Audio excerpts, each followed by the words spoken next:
देखिए बच्चों, question number 4 करेंगे हम लोग। ठीक है, मल्टीपल करेक्ट आंसर है इसमें। The correct statement about the following reaction is are का मतलब है कि एक से ज़्यादा सही होगा।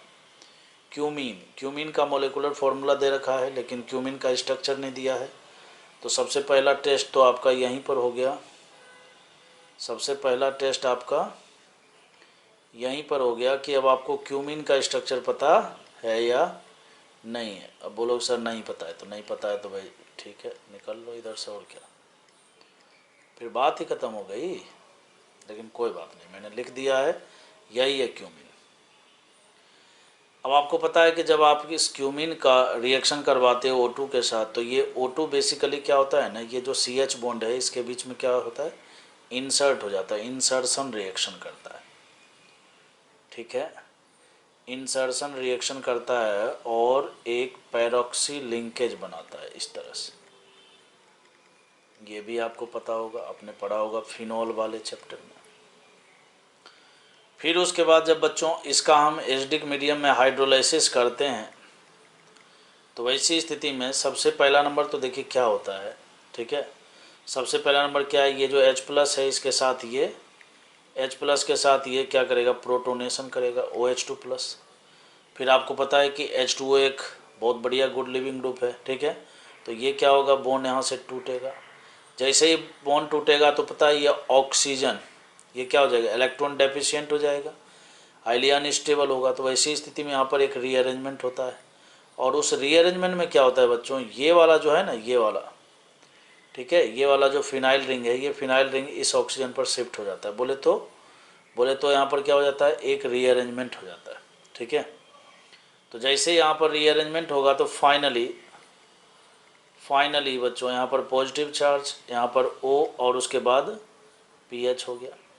फिर उसके बाद आपको पता ही H2O है। ठीक है, तो H2O का होगा अटैक यहाँ पर। फाइनली रीअरेंजमेंट वगैरह सारा हुआ के यहाँ पर बनता है एसीटोन, और साथ ही साथ इधर वाला पार्ट जो है बनाएगा बच्चों फिनॉल। क्या बनाएगा, फिनॉल। समझ रहे हो बात, इसमें से ये फिनॉल जो है हमारा मेजर प्रोडक्ट होता है। तो एक प्रकार से मैंने आपको इस रिएक्शन के मैकेनिज्म के बारे में थोड़ा सा हिंट दे दिया, आपको पता ही होगा तो आप समझ गए होंगे। तो P हो गया, P मिल गया। आप देखिए P हमारे पास 2 है, यहाँ पर मेजर माइनर कुछ भी नहीं बोला हुआ है। ठीक है, बट आगे का जो रिएक्शन है ना, उसको देखकर हम प्रोसीड करेंगे। ठीक है, इसको देखकर हम प्रोसीड करेंगे। देखिए यहाँ पर दिया हुआ है CHCl3+ का NaOH। आपको पता है बच्चों, जब आप फिनॉल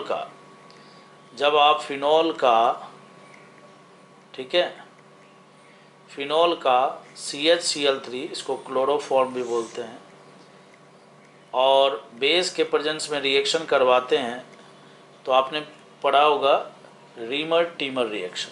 ठीक है, रीमर टीमर 2 प्रकार का होता है, एक होता है फॉर्माइलेशन और एक होता है कार्बोक्सिलेशन। तो जब क्लोरोफॉर्म के साथ हम बेस लेते हैं तो वैसी स्थिति में क्या होता है, फॉर्माइलेशन होता है। फॉर्माइलेशन में क्या होगा बच्चों,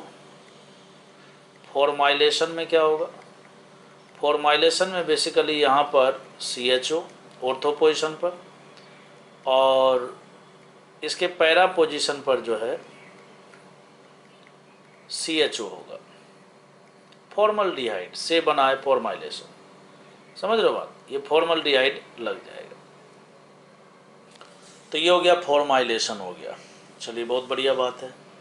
अब यहाँ तक देखिए, यहाँ तक बिल्कुल सही चल रहे हैं हम लोग। अब कहता है कि ये जो 2 प्रोडक्ट बना है ना, ये 2 प्रोडक्ट, इसमें से एक मेजर है और एक माइनर है। तो मेजर होता है बच्चों ये वाला हाइड्रोजन बॉन्डिंग के कारण। इसमें देखिए इंट्रामोलेकुलर हाइड्रोजन बॉन्डिंग होगा ना, ऑर्थो पोजीशन पर है तो इंट्रामोलेकुलर हाइड्रोजन बॉन्डिंग होगा।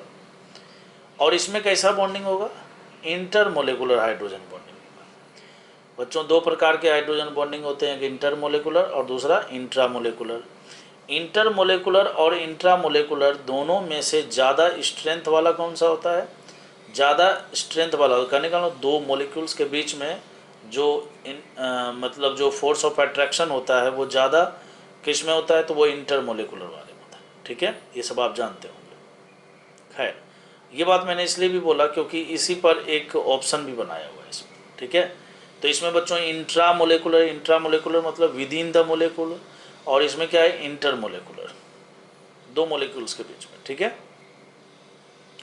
ओके, अब उसके बाद बच्चों इसमें से एक क्यू है और एक आर है। तो हमें पता चल चुका है ये क्यू है क्योंकि यही मेजर है, हाइड्रोजन बॉन्डिंग से इसको स्टेबिलिटी मिल रही है ऑर्थो पोजिशन पर, और ये पैरा पोजिशन में, तो ये मेजर माइनर हो गया। यहाँ तक समझ में आ गया होगा। अच्छा, अब ये जो क्यू है ना, क्यू, इस क्यू का देखिए यहाँ पर, ठीक है, इस क्यू का बच्चों, इस क्यू का जो है ना NaOH के साथ रिएक्शन करवाया हुआ है। तो आपको पता है ये जो NaOH है बेस है, ये OH माइनस क्या करेगा, यहाँ से एसिडिक हाइड्रोजन को निकाल लेगा। तो जैसे एसिडिक हाइड्रोजन को निकालेगा तो ये O माइनस में कन्वर्ट होगा। बोलिए हाँ या ना। यहाँ लिख दो, यहाँ पर लिख देता हूँ मैं अलग से, O माइनस CHO। अब ये जो O माइनस है इसका जब हम इस बेंजाइलिक ब्रोमाइड के साथ रिएक्शन करवाएंगे तो ये SN2 रिएक्शन होगा यहाँ पर, और ये यहाँ से निकल जाएगा, और फाइनली थोड़ा कचरा टाइप का हो गया लेकिन कोई बात नहीं, कलर चेंज कर देता हूँ तो आपको थोड़ा सा समझ में आ जाएगा। यहाँ से बच्चों देखिए इस तरह से ये एक बेंजीन बना दीजिए आप O, और यहाँ पर बच्चों CH2 और PH, और यहाँ पर CH, ठीक है। तो ये हमारा S प्रोडक्ट, ये S हो गया, ये हमारा Q हो गया, ये हमारा R हो गया, ठीक है।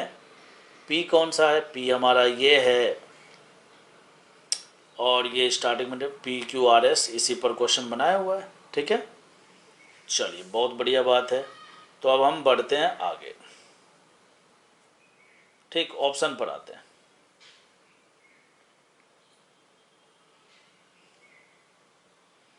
अब मैं एक बार जो है ना थोड़ा सा इसको थोड़ा साफ कर देता हूँ, ठीक है। हमें क्या क्या मिला उसको हम थोड़ा सा अच्छे से लिख लेते हैं। देखिए P ये था, Q हमारा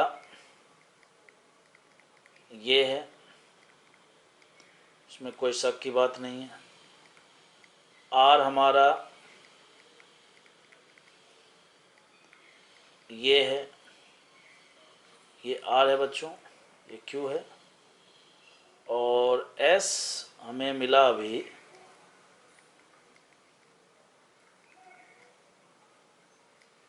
ये।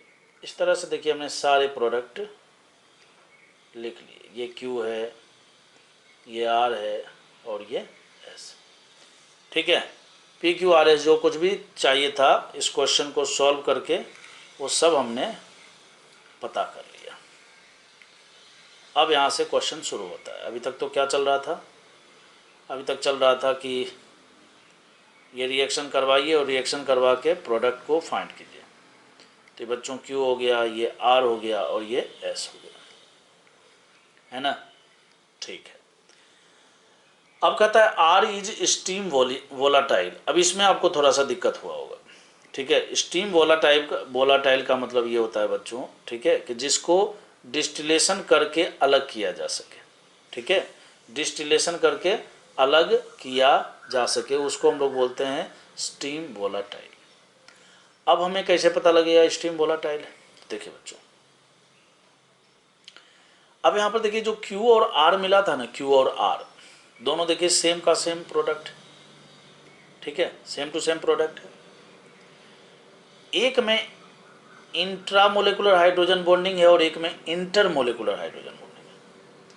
एक में इंट्रामोलेकुलर हाइड्रोजन बॉन्डिंग है और एक में इंटरमोलेकुलर हाइड्रोजन बॉन्डिंग, ठीक है। तो स्टीम वोलाटाइल का मतलब है कि डिस्टिलेशन करने के बाद सेपरेट कौन हो जाएगा, उड़ कौन जाएगा, समझ रहे हो बात। तो बेसिकली जिसमें दो मॉलिक्यूल के बीच में फोर्स ऑफ अट्रैक्शन कम होगा, जिस कंपाउंड में दो मॉलिक्यूल के बीच में फोर्स ऑफ अट्रैक्शन कम होगा, वो मॉलिक्यूल क्या होगा, डिस्टिलेशन करने के बाद तुरंत वोलाटाइल हो जाएगा। समझ में आ रहा है क्या। तो इसका सिंपल सा पहचान है, आपको ध्यान रखना है हमेशा, ठीक है। अगर किसी मॉलिक्यूल में इंट्रामोलेकुलर हो और किसी मॉलिक्यूल में इंटरमोलेकुलर हाइड्रोजन बॉन्डिंग हो, तो इंटरमोलेकुलर हाइड्रोजन बॉन्डिंग ज़्यादा स्ट्रॉन्ग होता है ना। तो ज़्यादा स्ट्रॉन्ग होता है तो इसका मतलब ये आसानी से वोलाटाइल नहीं होगा। तो आसानी से वोलाटाइल कौन सा होगा, ये क्यू वाला होगा। समझ गए बात को। तो इंट्रा मोलिकुलर हाइड्रोजन बॉन्डिंग वाला जो कंपाउंड होगा वो होता है स्टीम वोलाटाइल, और इंटर मोलिकुलर वाला जो है नॉन वोलाटाइल होता है। तो इसका मतलब ये जो पहला ऑप्शन दिया हुआ है कहता है आर जो है स्टीम वोलाटाइल है, तो नहीं, यहाँ पर ये लिखा होता है ना क्यू इज स्टीम वोलाटाइल, तब ये सही हो जाता है। समझ रहे हो बात। तो इसका मतलब ये गलत ऑप्शन है। कहता है क्यू गिव्स, क्यू के बारे में क्या कहता है, Q gives the dark volatile colouration with 1% aqueous FeCl3 test. अब देखिए सीधी सी बात है, ये क्यू कहाँ पर है, क्यू है हमारा यही, ठीक है। अब कहता है क्यू जो है ना FeCl3 के साथ टेस्ट देता है। तो आपको पता है बच्चों की, आपको पता है कि जब भी हम फिनॉल लेते हैं, ठीक है, और फिनॉल का जब हम FeCl3 के साथ रिएक्शन करवाते हैं, ठीक है, फिनॉल का जब हम FeCl3 के साथ रिएक्शन करवाते हैं तो इसका येलो कलर होता है, और वो येलो कलर किस में कन्वर्ट हो जाता है, वायलेट कलर में कन्वर्ट हो जाता है। समझ में आ रहा है क्या, किस में कन्वर्ट हो जाता है, वायलेट कलर के में कन्वर्ट हो जाता है इस फिनॉल के कारण। बोले तो ये फिनॉल का एक टेस्ट है, तो सही बात है, ये फिनॉल है, ये फिनॉल डेरिवेटिव है, बट टेस्ट देगा ये, तो इसका मतलब क्यू सही है। कहता है S gives the yellow precipitate with 2,4 dinitrophenol. ये देखिए बच्चों ब्रेडी रिएजेंट है ना, 2,4 DNP टेस्ट है ये। तो आपको पता है कि DNP टेस्ट कौन देता है, एल्डिहाइड और कीटोन सारे के सारे देते हैं, ठीक है। तो एस के बारे में बोला है, देखिए एस ये है, और एस में देखिए बच्चों यहाँ पर कार्बोनिल कंपाउंड एल्डिहाइड है ही, है ना, यहाँ पर कार्बोनिल कंपाउंड एल्डिहाइड है ही। चूँकि यहाँ पर एल्डिहाइड है या कीटोन दोनों में से कुछ भी होता तो एल्डिहाइड कीटोन दोनों के दोनों DNP टेस्ट देते हैं, तो ये देगा। तो इसका मतलब एस भी सही है। फिर उसके बाद कहता है कि S gives the dark volatile colouration with 1% aqueous FeCl3।